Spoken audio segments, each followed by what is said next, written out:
അന്ന് മലപ്പുറം ജില്ല രൂപീകരിക്കണമെന്ന് പറഞ്ഞ അതേ മാതിരിൽ തന്നെ മലപ്പുറം ജില്ല വിഭജിക്കണമെന്ന് പറയുന്നു. യാഥാർത്ഥ്യമായാൽ വിഭജിക്കണം. ഇത് മലപ്പുറം ജില്ലക്ക് മാത്രം ബാധകമല്ല. അങ്ങനെ കേരളത്തിൽ ഒരുപാട് ജില്ലകളുണ്ട് വിശാലം. 1-2 ജില്ലയാക്കിയാൽ കുറേ ഉപകാരം കിട്ടുന്നത്. ജില്ല വിശാലമായിരുന്നാൽ എന്താ അതിൻ്റെ അർത്ഥം? ജനസംഖ്യ കൂടിപ്പോയാൽ ആ ജനസംഖ്യ കൂടുന്നതിനനുസരിച്ച് വികസന പ്രവർത്തനങ്ങളും വികസനങ്ങളൊക്കെ നടക്കണമെങ്കിലും ഫണ്ടുകളൊക്കെ അനുവദിക്കണമെങ്കിലും ജില്ല വേറിട്ട് നിൽക്കുമ്പോൾ ജില്ല എന്നുള്ള നിലക്കുള്ള ഫണ്ടുകളൊക്കെ കിട്ടും, സൗകര്യങ്ങളും ഒക്കെ നേട്ടുണ്ട്. ആ അർത്ഥത്തിൽ ജില്ല വിഭജിക്കണം. അങ്ങനെ വിഭജിച്ചുകൊണ്ടേ ഇരിക്കുന്നുണ്ടല്ലോ. ഇപ്പോൾ 14 ജില്ലകളൊന്നും മുമ്പില്ലല്ലോ. എത്രയോ ജില്ലകൾ കുറവല്ലേ? അങ്ങനെ ആവശ്യം വന്നാൽ ഏത് ജില്ലയാക്കാം. മതപരമായൊരു വിഷയം എന്താ അതിൽ? മലപ്പുറം എന്ന് പറഞ്ഞാൽ മണ്ണ് ഇങ്ങനെ എന്താ മതം? ജില്ലയിൽ മുസ്ലിമീങ്ങൾ ഭൂരിപക്ഷം ഉണ്ട്, അതിൽ ശരിയാണ്. ഭൂരിപക്ഷം ഉണ്ട് എന്ന് കരുതിയിട്ട് ജില്ല ആവശ്യമാണെങ്കിൽ രൂപീകരിക്കുന്നതിന് എന്താ മോശം?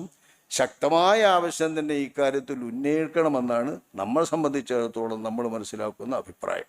അത് കേരള മുസ്ലിം ജമാഅത്ത് നടത്തിയാലും മറ്റേതു രാഷ്ട്രീയ പാർട്ടികൾ നടത്തിയാലും ന്യായമായ ഒരാവശ്യമാണ്. അതിലേക്ക് കേരളത്തിലെ രാഷ്ട്രീയ പാർട്ടികളെല്ലാം ശ്രദ്ധ ചെലുത്തണം. അതൊരു ശക്തമായ ആവശ്യമായി മുന്നോട്ട് വന്നുകൊണ്ട് തന്നെ മേലിൽ ഭരിക്കുന്നവർ അതിന് മുൻകൈ എടുക്കാൻ വേണ്ടത് പരിശ്രമിക്കണമെന്നാണ് നമ്മളെ സംബന്ധിച്ചിടത്തോളം അഭിപ്രായം.